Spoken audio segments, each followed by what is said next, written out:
আমি আপনার সাথে কথা বলতেছি ঠিকই, কিন্তু দেখেন আমার প্রত্যেকটা লোম খাড়াই গেছে, প্রত্যেকটা লোম। আপনজন কেউ যদি মনে করেন আপনি যাকে ভালোবাসেন, আপনার ভালোবাসার মানুষটা যদি খুব বেশি কষ্ট দেখেন বা সে আপনাকে অনেক ভালোবাসে, তাকে যদি কষ্ট দেখেন, এই পর্যন্ত আমাদের ছোট বোন হয়ে আমাদের থিঙ্ক করতেছে না, আসে না মন মাননীয়তা, মানে ফ্যামিলিতে সবসময় হয় কম বেশি, ঠিক আছে, জাস্ট এটাই ভুল বোঝাবুঝি আছে, এটাই। তাছাড়া যে আমরা দেখা করি না, কথা বলি না, এটা টোটালি রং। আমাদের দেখা হয়, কথা হয়, বাট আমরা একসাথে এখন ভিডিও করি না, এটাই হচ্ছে কথা। ভিডিও না করাতে আপনারা ভাবতেছেন আমাদের। অন্তরার পরিবারের কারোর সাথেই দেখা যায় না বড় বোন সুমাইয়া সুমিকে।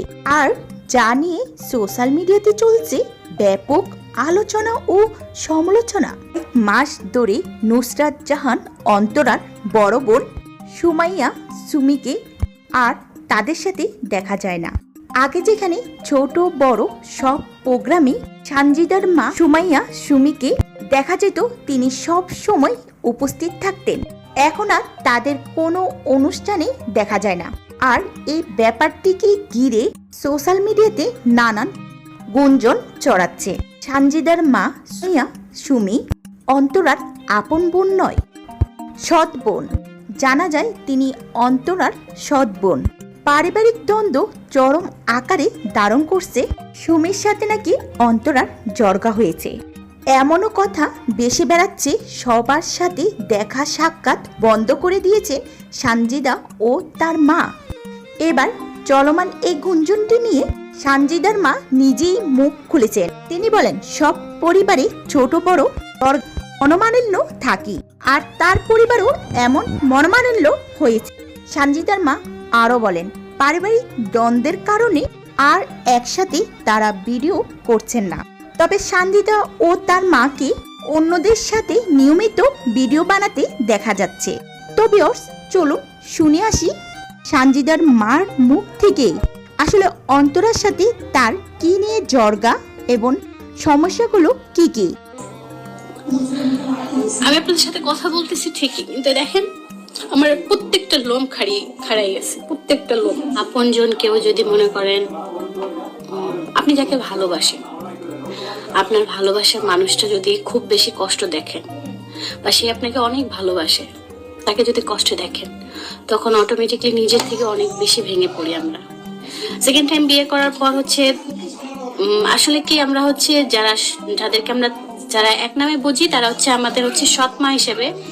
আসলে সৎ মা ওভাবে পরিপূর্ণ মা হতে পারে না, এটাই বাস্তব, বা এরকমই হচ্ছে। আর খুব কমই আমরা দেখতেছি সৎ মা হচ্ছে নিজের আপন করে নেয়। তোর মা ওকে আপন করে নিতে পারে নাই, তারপর এক পর্যায়ে ওর বাবা ওকে ফুপির কাছে রাখে, ফুপির কাছে বড় করে। তো ফুপির বাসায় ভালোই থাকে।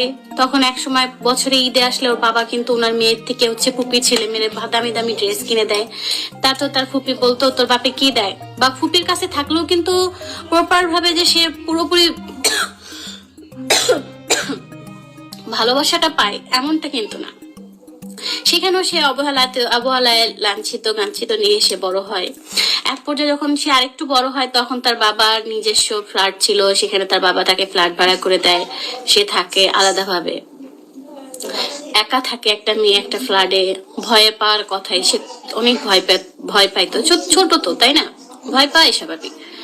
তারপর জীবনে অনেক ঝড় তুফান হওয়ার পরে ওকে আমি যখন বলি, আন্টি এইরকম আমাকে ছোটবেলা থেকে শুনতে শুনতে আমার আর মানে এই কথাগুলো আর মনে হয় না কখন আমার জন্য বাস্তব হবে। আমার ছোটবেলায় কেন আমার মা মারা গেল, তখন আমাকে আমার মা কেন আমাকে তার সাথে করে নিয়ে গেল না, বা আমাকে মা কেন বাসায় রেখে গেল, তাহলে তো আমি তাদের সাথে চলে যেতে পারতাম। মানে ওর প্রত্যেকটা কথা আমার হাড়ে এসে লাগে, বা আমি ওর মনে পড়ে। আর সানজিদা যখন অসুস্থ ছিল, তো তখন হচ্ছে কোন একটা কারণে আমি ওকে ভালো করে ট্রিটমেন্ট করতে পারিনি, বা ওর ব্যথা ছিল, আমি কোন রকম ওষুধ খাওয়াইছি বা নাপা এক্সট্রা খাওয়াইছি। আমরা প্রায় মারা কি করি, যে জানি যে মেডিকেলে গেলে অনেক টাকা পয়সা খরচ হবে, দরকার নেই, তো একটা নাপা খাও ঠিক হয়ে যাবে। এরকমটা আমরা অনেক মারাই বলি, বা আমাদের মধ্যবিত্ত ফ্যামিলিতে এরকম সিচুয়েশন থাকে যে মেডিকেলে গেলে অন্তত 5-10 হাজার টাকা লাগবে, এত টাকা তো আসলে পসিবল না। তো এরকম আমার একটা পর্যায়ে ছিল, আমি অনেক মানে স্ট্রাগল করছি। তো ওই সময়টা আমাকে ও যখন দেখলো সানজিদা বসা অনেক কষ্ট, বা সানজিদা ভাবে বসতে পারছে না, তখন ও নিজে থেকেই হচ্ছে ইবনে সিনাতে ওর সানজিদার জন্য বুকিং করে। ওখানে ভালো হচ্ছে অর্থোপেডিক ডাক্তার দেখা যায় কিনা, হাড়ের বিশেষজ্ঞ, তো মেডিসিন বিশেষজ্ঞ, যাই হোক। তো ওই ডক্টর দেখানোর পর রিপোর্ট আসে সানজিদার হচ্ছে মেরুদণ্ডের যে হাড় মানে লাস্টের যে হাড় সেই হাড়টা সরে গেছে। ওইটা সোজা করতে ওর 1 বছর বা ট্রিটমেন্ট নিতে হবে, আর ও 1 বছর কোনো জার্নিং করতে পারবে না। তখন ওইটা যখন শুনি তখন আমি ভীষণ কান্নায় ভেঙে পড়ি। ওই মুহূর্তটা আমাকে জড়ায় ধরে বলছে, আন্টি ওর কিছু হবে না, ও ঠিক হয়ে যাবে, আপনি আপনার মনকে শক্ত রাখেন। আর আমি সানজিদার সামনে কান্না করিনি, একটু দূরে যেয়ে কান্না করছি। ওই সময়টা সানজিদাকে মেডিকেল দেখানো, তারপর হচ্ছে সানজিদাকে মেডিসিন কিনে দেয়া বা সানজিদা টেক কেয়ার করা, সানজিদা ওষুধ খাইছে কিনা আমাকে ফোন করে বলা। তো খুব খুব অল্প সময়ের ভিতর আমরা একটা মানে খুব ভালো আমাদের একটা বন্ডিং হয়েছিল। তো মাঝখান দিয়ে হচ্ছে কিছু মানুষ আছে কি একটা মানুষ মিশলেই আমরা মনে করি যে হয়তোবা তার কোনো স্বার্থ আছে, কেন সে মিশবে, সে ভালো না, আমরা তার নামে অনেক কিছু গসিপিং করি।